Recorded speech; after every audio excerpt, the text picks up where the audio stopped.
जय हिंद प्यारे साथियों, शाम के 5 बज रहे हैं और आप सभी से मैंने वादा किया था कि बिहार डीएलएड एंट्रेंस एग्ज़ाम के लिए सुपर सेलेक्टेड 100 क्वेश्चन का सीरीज चलाऊंगा, जिसमें से फिजिक्स के 100 क्वेश्चंस आप लोगों को मैंने कंप्लीट करा दिया है, जिसमें एक महामैराथन भी दिया हूं। जो एक 5 क्लास का छोटा छोटा मतलब 15 मिनट, 16 मिनट, 10 मिनट, 12 मिनट का क्लिप करके आप सभी को 5 पार्ट में भी दिया हूं और एक घंटे में मतलब 60 मिनट में आप सभी को 100 क्वेश्चन फिजिक्स का भी दिया हूं। आज जो है मेरे प्यारे मित्र, बिहार डीएलएड एंट्रेंस एग्जाम के लिए वीवीआई मोस्ट इंपॉर्टेंट बायोलॉजी के क्वेश्चंस 75 कल आप लोगों को मैंने करा दिया था।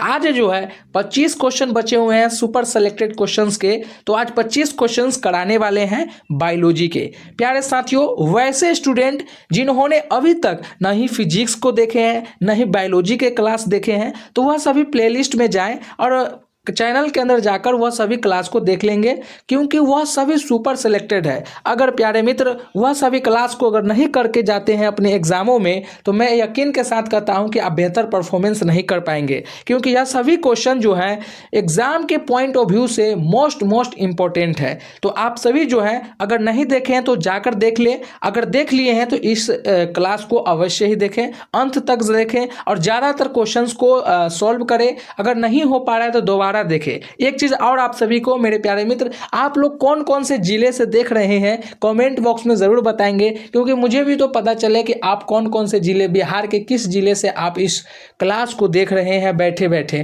प्यारे मित्र चलिए स्टार्ट करते हैं। 76 नंबर प्रश्न से आप सभी से क्या कहा जा रहा है। 76 नंबर प्रश्न आप सभी से कह रहा है कि एक चीज़ और मैं बोल दूं प्यारे मित्र, दोस्तों यह चैनल प्रॉपर आप सभी के लिए है, तो आप सभी से एक रिक्वेस्ट है कि इस चैनल पर पहली बार आए हैं तो इस चैनल को अवश्य ही सब्सक्राइब कर लें, क्योंकि बहुत ही नज़दीक हम लोग 5000 सब्सक्राइबर के करीब पहुंचे हुए हैं। 200 के समथिंग में बचा हुआ है सब्सक्राइबर, तो उम्मीद है कि आप लोग जो है यह माइलस्टोन जो है 5000 का, ये आप लोग पूरा करा देंगे। तो उम्मीद है ये मेरा थॉट्स है, आप इसको थॉट्स को जो है कंप्लीटली पूरा करा देंगे। चलिए पहला प्रश्न मेरे प्यारे साथियों, 76 आप सभी से क्या कहा जा रहा है। और एक चीज़ और मैं बताऊं, यह सभी ऐसे क्वेश्चन है जिसमें आप लोगों को डाइवर्ट नहीं होना है, बिल्कुल एकदम सटीक डीएलएड के लिए ही पढ़ाया जा रहा है। बिल्कुल अगर आप लोग लगातार जुड़े होंगे तो मुझे पता है कि लगातार मैं यही चीज़ों को बोल रहा हूँ सटीक से रिलेटेड, क्योंकि बहुत सारे स्टूडेंट जो है वो भ्रमित रहते हैं, ऐसे क्वेश्चंस लड़ेंगे या नहीं, इतना आसान क्वेश्चन थोड़ी ना पूछा जाता है, तरह तरह के उनके मन में डाउट्स रहते हैं। तो मैं आप लोगों को पहले ही डाउट क्लियर कर दिया हूं, क्योंकि 25 क्वेश्चन पढ़ाना है, समय ज़्यादा ही लगेगा। चलिए सवाल नंबर 76 प्यारे मित्र आप सभी से क्या कहा जा रहा है कि मानव त्वचा का अध्ययन करने वाले विज्ञान की शाखा क्या कहलाती है। फिजियोलॉजी, एनाटॉमी, बायोकेमिस्ट्री या डर्मेटोलॉजी। काफ़ी फेमस सवाल है, काफ़ी आसान सवाल है, काफ़ी लॉलीपॉप वाला क्वेश्चन है प्यारे मित्र। स्किन के लिए जो डॉक्टर होते हैं वह डॉक्टर क्या कहलाते हैं, तो आप सभी जानते हैं मेरे प्यारे मित्र, क्या कहलाते हैं, डर्मेटोलॉजी कहलाते हैं। राइट ऑप्शन सवाल नंबर 76 का जो होगा वह हो जाएगा डी। नेक्स्ट क्वेश्चन प्यारे मित्र आप सभी से क्या कहा जा रहा है 77 में कि अदरक एक तना है और जड़ नहीं, इसका क्या कारण है। अदरक एक तना है, एक जड़ नहीं। ऑप्शन ए कह रहा है कि वह खाद्य पदार्थ को संग्रहित करता है इसलिए, इसमें गांठ और पेरियां होती है इसलिए। ऑप्शन सी कह रहा है यह मिट्टियों में क्षैतिज रूप से बढ़ती है इसलिए। ऑप्शन डी कह रहा है कि इसमें पर्णहरित की कमी होती है। मेरे प्यारे साथियों, अदरक एक तना है, जड़ नहीं, इसका क्या कारण है, तो अदरक एक जो है तना है इसलिए क्योंकि उसमें गांठ और पोरियो पाए जाते हैं। तो राइट ऑप्शन प्यारे मित्र, अगर आप अदरक देखे होंगे तो उसमें गांठ पाए ही जाते हैं। तो राइट ऑप्शन जो हो जाएगा आपका सवाल नंबर 77 का वो हो जाएगा आपका बी। अगला क्वेश्चन की ओर चलते हैं। 78 आप सभी से क्या कहा जा रहा है सवाल नंबर 78 में कि फलियां अत्यधिक पौष्टिक होती है क्योंकि इनमें समृद्ध होती है। क्या वसा, option B protein, option C तेल, ऑप्शन डी स्टार्च। प्यारे साथियों आप सभी का कौन सा ऑप्शन सही होगा सवाल नंबर 78 में कि फल में अत्यधिक पौष्टिक होती है, इसमें क्या सबसे ज़्यादा पाया जाता है कि अत्यधिक पौष्टिक होती है। तो सवाल नंबर 78 का कौन सा ऑप्शन सही हो जाएगा, तो सवाल नंबर 78 का राइट ऑप्शन जो होगा वो हो जाएगा प्रोटीन। फल में अत्यधिक जो मात्रा में पाए जाते हैं वो पाए जाते हैं प्रोटीन। अगला प्रश्न सवाल नंबर 79 प्यारे मित्र आप सभी से क्या कहा जा रहा है कि इलेक्ट्रॉन एसफ्लोग्राम ईईजी का उपयोग किस जांच में किया जाता है। ऑप्शन ए हृदय, ऑप्शन बी यकृत, ऑप्शन सी अग्नाशय, ऑप्शन डी मस्तिष्क। आप सभी को बताना है सवाल नंबर 79 का कौन सा ऑप्शन सही हो जाएगा। तो ईईजी का उपयोग जो है ईईजी ईसीजी इस सभी का उपयोग ईईजी का उपयोग जो है मस्तिष्क के लिए किया जाता है। राइट ऑप्शन प्यारे साथियों सवाल नंबर 79 का वो हो जाएगा डी। अगला क्वेश्चन सवाल नंबर 80 आप सभी से क्या कहा जा रहा है कि हेपेटाइटिस बी जो है वायरस की उसमें अवधि कितना दिन का है। ऑप्शन ए कह रहा है 42 से 56 दिन के लिए है, ऑप्शन बी कह रहा है कि 30 से 180 दिन के लिए है, ऑप्शन सी कह रहा है कि 15 से 20 दिनों के लिए है और ऑप्शन डी कह रहा है कि 1 सप्ताह के लिए है। प्यारे मित्र सवाल नंबर 80 का कौन सा ऑप्शन सही होगा कि हेपेटाइटिस जो बी है वह वायरस की अवधि कितनों दिनों के लिए है। तो हेपेटाइटिस बी वायरस की जो अवधि है वह 30 दिनों से लेकर 180 मतलब 1 महीना से लेकर आप सभी का जो है 6 महीने तक का जो है ना इसका अवधि होता है। प्यारे मित्र सवाल नंबर 80 का जो राइट ऑप्शन हो जाएगा वो ऑप्शन आपका बी हो जाएगा। अगला क्वेश्चन प्यारे मित्र आप सभी से क्या कहा जा रहा है सवाल नंबर 81 में। देखिए ये सभी के सभी महावीवीआई है, अगर नहीं बना पाते हैं यह सभी क्वेश्चन या छोड़ के जाते हैं तो यकीन मानिए मेरे प्यारे मित्र जब डीएलएड के एंट्रेंस एग्जाम में देने जाएंगे और एग्जाम में बैठेंगे और ऐसे क्वेश्चन जब छोड़ेंगे तो उस समय आपको मेरी बातें याद आने लगेगा। चलिए 78 माफी चाहता हूँ 81 आप सभी से क्या कहा जा रहा है कि मूत्राशय के खुले द्वार को हम क्या कहते हैं। नेफ्रिडिया, मूत्रवाहिनी, मूत्र मार्ग या नेफ्रॉन। प्यारे मित्र सवाल नंबर 81 का राइट ऑप्शन क्या होगा, मूत्राशय के खुले द्वार को क्या कहते हैं। तो मूत्राशय के खुले द्वार को मूत्र मार्ग कहते हैं। राइट ऑप्शन प्यारे साथियों सवाल नंबर 81 का वो हो जाएगा सी। नेक्स्ट क्वेश्चन प्यारे मित्र आप सभी से क्या कहा जा रहा है कि प्रोटीन का सबसे उच्च स्रोत क्या है। खाद्यान्न, दालें, दूध, सब्जियां। राइट ऑप्शन कौन सा हो जाएगा 82 का कि प्रोटीन का सबसे उच्च स्रोत क्या है। खाद्य, दालें, दूध, सब्जियां। अगर आप लोगों ने पढ़ा है पिछले क्लास में तो आप लोगों को मैंने बताया था कि सबसे ज़्यादा जो है प्रोटीन वह पाए जाते हैं कहाँ, वो पाए जाते हैं आपके दाल में। एक और आपके होंगे मशरूम उसमें भी पाए जाते हैं सबसे ज़्यादा। तो सवाल नंबर 82 का जो प्यारे साथियों राइट ऑप्शन हो जाएगा वो ऑप्शन आपका बी हो जाएगा। अगला प्रश्न की ओर चलते हैं सवाल नंबर 83 आप सभी से क्या कहा जा रहा है कि कौन सा एंजाइम वसा पर क्रिया करता है। ऑप्शन ए कह रहा है पेप्सिन पे, ऑप्शन बी कह रहा है ट्रिप्सिन पे, ऑप्शन सी कह रहा है लाइपेज पर, ऑप्शन डी कह रहा है एमाइलेज पर। प्यारे मित्र सवाल नंबर 83 का कौन सा ऑप्शन सही होगा। एंजाइम वसा पर क्रिया करता है, कौन करता है एंजाइम वसा पर, तो वह करता है लाइपेज। सवाल नंबर 83 का जो हो जाएगा वो हो जाएगा सी। अगला क्वेश्चन सवाल नंबर 84 आप सभी से क्या कहा जा रहा है कि रक्त प्लाज्मा में उपस्थित कौन सा प्रोटीन रक्त प्रवाह के दौरान रक्त को रक्त वाहिनियों में जमने से रोकता है। A thromboplastin, B albumin, option C heparin या ऑप्शन डी हाइब्रिन। प्यारे मित्र सवाल नंबर 84 का क्या ऑप्शन सही होगा। रक्त प्लाज्मा में उपस्थित जो प्रोटीन है रक्त प्रवाह के दौरान रक्त को रक्त वाहिनियों में जमने से रोकता है, कौन है, तो वह है हिपेरिन। राइट ऑप्शन प्यारे मित्र वो हो जाएगा आपका सी। 84 का राइट ऑप्शन वो हो जाएगा सी। अगला क्वेश्चन प्यारे मित्र सवाल नंबर 85। अब हम लोग जो है सिर्फ और सिर्फ 15 क्वेश्चन दूर हैं हम लोग अपने टारगेट से। नेक्स्ट क्वेश्चन प्यारे मित्र सवाल नंबर 85 आप सभी से क्या कहा जा रहा है कि श्वसन के दौरान जब फसलियों के बीच स्थित पेशियां संकुचित होती है तब ऑप्शन ए करा है वक्ष गुहा संकुचित होने लगती है। ऑप्शन बी करिए कि वक्ष गुहा फैल जाती है। ऑप्शन सी करा है कि फेफड़े से हवा बाहर निकल जाती है। और ऑप्शन डी करा है कि इनमें से कुछ भी नहीं होता है। प्यारे साथियों, सवाल नंबर 85 का कौन सा ऑप्शन सही होगा? श्वसन के दौरान जब फसलियों के बीच की स्थिति जो है पेशियों में संकुचित होती है तब वह वक्ष गुहा फैलने लगती है। प्यारे मित्र, सवाल नंबर 84 का राइट ऑप्शन जो हो जाएगा 85 का वो हो जाएगा बी।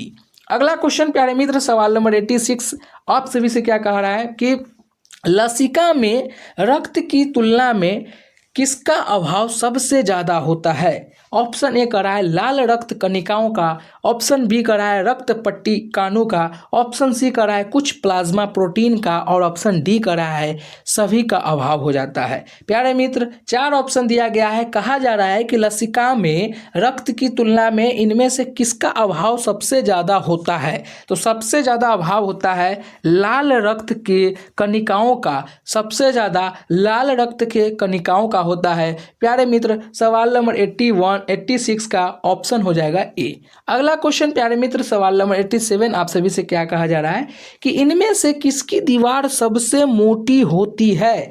बाएं अलिंद का, दाएं आलिंद का।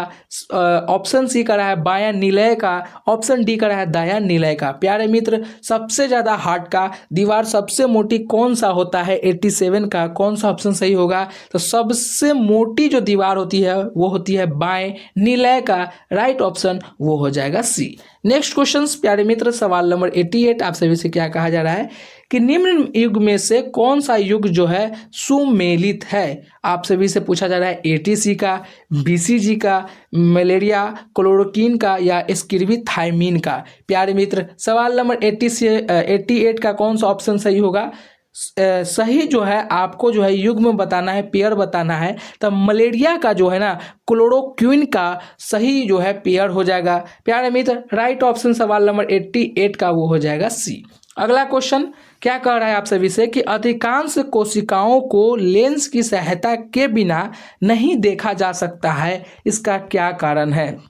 अधिकांश कोशिकाओं को लेंस के बिना नहीं देखा जा सकता है, इसका क्या कारण है? ऑप्शन ए कह रहा है कि जीव अधिकांश जो है एक कोशिकीय होती है इसलिए। ऑप्शन बी कह रहा है कि कोशिकाएं सूक्ष्मदर्शी होती है, बहुत छोटा होती है इसलिए। ऑप्शन सी कह रहा है कि कोशिकाएं केवल शरीर के भीतर ही पाई जाती है इसलिए। ऑप्शन डी कह रहा है कि कोशिकाएं समूहबद्ध होकर उत्तक बनाती है इसलिए। प्यारे मित्र, सवाल नंबर 89 का कौन सा ऑप्शन सही हो जाएगा? तो कोशिकाएं जो है ना बहुत ही छोटी होती है इसलिए जो है उसे जो है एक मतलब नंगे आंखों से नहीं देखा जा सकता है और बिना माइक्रोस्कोप के सहायता से भी नहीं देख सकते हैं सेल को। तो राइट ऑप्शन प्यारे मित्र, सवाल नंबर 89 का जो हो जाएगा वह हो जाएगा आपका बी ऑप्शन जो है करेक्ट हो जाएगा। अब हम लोगों का टोटल 10 क्वेश्चन बचा हुआ है प्यारे मित्र और हम लोगों ने 15 क्वेश्चन कर लिया है और लगभग छात्र ने 15 क्वेश्चन में 14 सही किए होंगे, कोई 10 सही किए होंगे, कोई 8 सही, कोई 12 सही,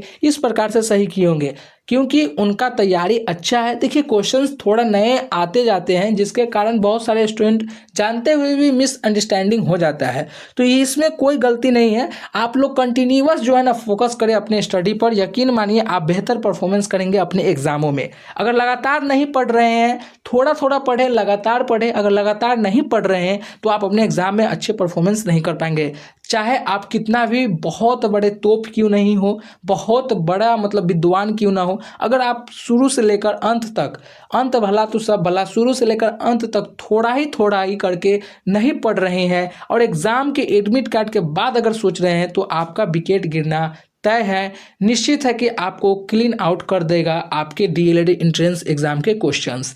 नेक्स्ट क्वेश्चंस और 10 क्वेश्चंस बचे हुए हैं। आप लोगों का फुल एनर्जी चाहिए प्यारे मित्र क्योंकि यह सभी महा वीवीआई क्वेश्चंस हैं। 91 आप सभी से क्या कह रहा है कि फूलों के लाल, गुलाबी, नीले और बैगनी रंग मुख्य रूप से डैश नामक रंजक पिगमेंट के कारण होता है। जैसे फूल का जो रंग है लाल, गुलाबी, नीले, बैगनी, जो इस रूप है किसके कारण होता है? ऑप्शन ए कर रहा है कैरोटेनॉइड्स के कारण, लाइकोपीन के कारण, क्लोरोफिल के कारण या एंथ्रोसाइनिन के कारण। ऑप्शन 4 दिया गया है। कौन सा ऑप्शन सही होगा प्यारे मित्र, आप सभी को बताना है। तो फूलों का जो है तरह तरह के रंग जो होते हैं वह एंथ्रासाइनिन के कारण होता है। प्यारे मित्र, सवाल नंबर 91 का जो राइट ऑप्शन हो जाएगा वो ऑप्शन आपका डी हो जाएगा। अगला क्वेश्चन सवाल नंबर 92। टोटल क्वेश्चंस जो बचे हुए हैं अब 8 बचे हैं। 92 क्या कह रहा है कि गले का एक फैला हुआ हिस्सा जो लड़कों में आवाज बॉक्स बढ़ाने के लिए जिम्मेदार होता है उसे हम क्या कहते हैं? लैरिक्स, टेस्टोन, ग्रसनी, एडम का शेव। मेरे प्यारे साथियों, सवाल नंबर 92 का कौन सा ऑप्शन सही होगा? गले का एक फैला हुआ जो हिस्सा है लड़के के आवाज बॉक्स बढ़ाने के लिए जिम्मेदार होता है उसे हम क्या कहते हैं? उसे हम एडम का शेम कहते हैं। राइट ऑप्शन एडम का शेव हो जाएगा। प्यारे मित्र, 92 का राइट ऑप्शन वो हो जाएगा डी। अगला क्वेश्चन सवाल नंबर 93 आप सभी से क्या कहा जा रहा है? केचुओं को जड़िए मृदा की उर्वरता बढ़ाने की प्रक्रिया को हम क्या कहते हैं? बहुत ही लॉलीपॉप क्वेश्चन है। अगर यह क्वेश्चन गलत करते हैं ना तो यकीन मानिए और फोकस करने की ज़रूरत है और स्टडी करने की ज़रूरत है। किसान का जो है मतलब अच्छा साथी किसे कहा जाता है, मित्र किसे कहा जाता है? तो केचुआ के कहा जाता है। केचुओं के जरिए मृदा की उर्वरता को बढ़ाने की प्रक्रिया को कौन सी क्या क्या कहा जाता है? उस प्रक्रिया का नाम क्या है? जैविक खेती। ऑप्शन बी करा है वर्मिंग कंपोस्टिंग। ऑप्शन सी करा है कि यूट्रोफिकेशन कहा जाता है या कीट कास्टिंग कहा जाता है। 93 का केचुओं के जरिए मृदा की उर्वरता को बढ़ाने की प्रक्रिया को हम जो है वार्मिंग कंपोस्टिंग कहते हैं। प्यारे मित्र, सवाल नंबर 93 का जो राइट ऑप्शन होगा वो ऑप्शन आपका बी हो जाएगा। अगली 4 आप सभी से क्या कह रहा है कि वायरस में शामिल होते हैं? ऑप्शन ए प्रोटीन और lipid, option B nucleic acid और प्रोटीन, ऑप्शन सी लिपिड और कार्बोहाइड्रेट, ऑप्शन डी कार्बोहाइड्रेट और न्यूक्लिक एसिड। प्यारे साथियों, सवाल नंबर 94 का कौन सा ऑप्शन सही होगा? वायरस में शामिल होते हैं, क्या होते हैं? तो वायरस में जो शामिल होते हैं न्यूक्लिक एसिड और प्रोटीन होते हैं। राइट ऑप्शन सवाल नंबर 94 का वह हो जाएगा बी। अगला क्वेश्चन सवाल नंबर 95 आप सभी से क्या कह रहा है? सवाल नंबर 95 में कि बिना किसी अपवाद के वायरस के बारे में क्या सच है? आरएनए का एक कोड होता है। ऑप्शन बी करा है बैक्टीरिया को संक्रमित कर सकती है। ऑप्शन सी कह रहा है कि एंटीबॉडी का उत्पादन नहीं कर सकती है। ऑप्शन डी कह रहा है कि केवल परपोषी कोशिकाओं में ही यह गुण पाए जाते हैं। तो बिना किसी अपवाद के वायरस के बारे में कौन सी बातें जो है यह सच है? तो इसमें हो सकता है बिना किसी अपवाद के वायरस के बारे में यह बात सच है कि वह केवल परपोषी कोशिकाओं में ही गुना कर सकती है, जो कि यह 100% सही है। राइट ऑप्शन प्यारे मित्र सवाल नंबर 95 का वो हो जाएगा डी।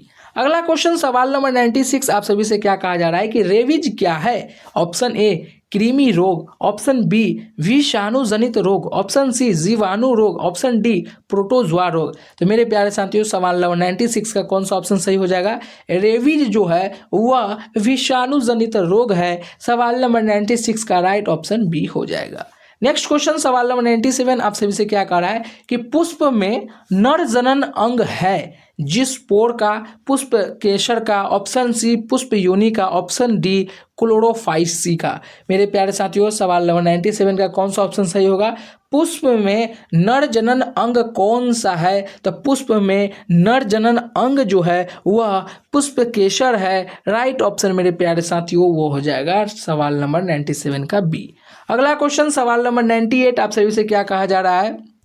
सिर्फ 3 क्वेश्चन बचे हुए हैं प्यारे मित्र, अंत भला तो सब भला। अच्छे से क्वेश्चंस करें और कमेंट में ज़रूर बताएंगे कि कितना क्वेश्चन सही हुआ है और कौन से जिले से हैं ये भी आप लोग बताएंगे। नर एनोफिलीज मच्छर क्या खाता है? आदमी का खून। कहा जा रहा है कि नर मच्छर जो है वो क्या खाता है? ऑप्शन ए करा है आदमी का खून, ऑप्शन बी करा है यूलेकस का रक्त, ऑप्शन सी करा है फूलों का रस या ऑप्शन डी करा है जोक का खून। मेरे प्यारे साथियों, नर मच्छर क्या खाता है? है तो नर मच्छर जो है फूल का रस खाता है, मादा मच्छर जो है आदमी का खून खाता है। तो राइट ऑप्शन मेरे प्यारे साथियों सवाल नंबर 98 का वो हो जाएगा सी। अगला क्वेश्चन सवाल नंबर 98 और 99 और ये सेकेंड लास्ट क्वेश्चन है। पानी में तैरने वाले पक्षियों में होता है ऑप्शन ए जालीदार पैर, ऑप्शन बी चौड़े पंख, ऑप्शन सी लंबी चोंच, ऑप्शन डी पंजे के साथ पैर की उंगली। तो प्यारे मित्र सवाल नंबर 99 का राइट ऑप्शन होगा कि पानी में तैरने वाले पक्षियों में जो पाए जाते हैं वो जालीदार पैर पाए जाते हैं। राइट ऑप्शन जो हो जाएगा सवाल नंबर 99 का वो हो जाएगा ए।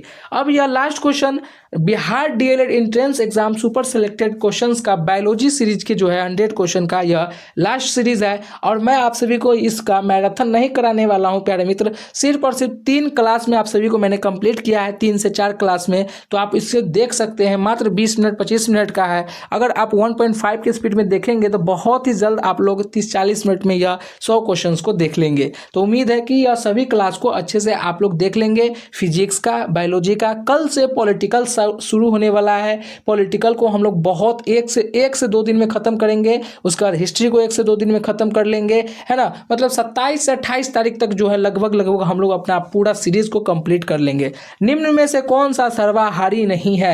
ऑप्शन ए कर रहा है चूहा, ऑप्शन बी कर रहा है चींटी, ऑप्शन सी कर रहा है भालू, ऑप्शन डी कर रहा है सांप।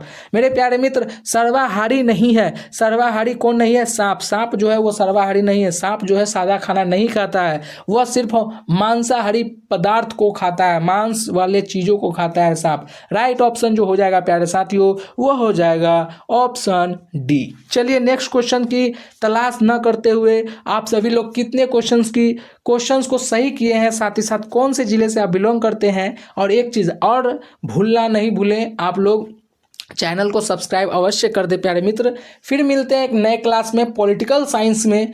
जब तक के लिए जय हिंद।